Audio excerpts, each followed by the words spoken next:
位伫桂林七甲社区活动中心，平时就是一个关怀据点。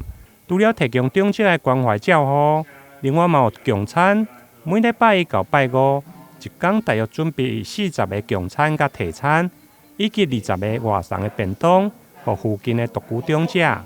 面对原物料的起价，供餐的费用嘛对咧增加。对此有善心团体发起代用餐的捐赠，希望提供弱势族群免费来使用。我觉得社会上真的大家要多关怀一些独居长者，让社会处处有温暖这样子。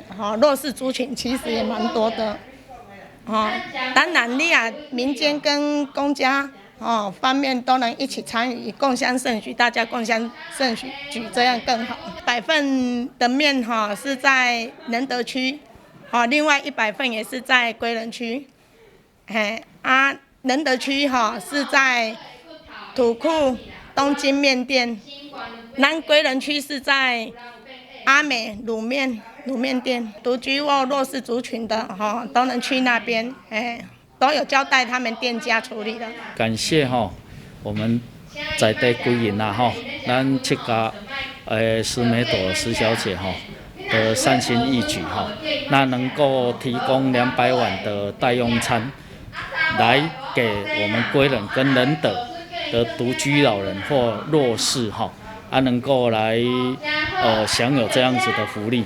那在这里也感谢了咱施小姐的善心义举。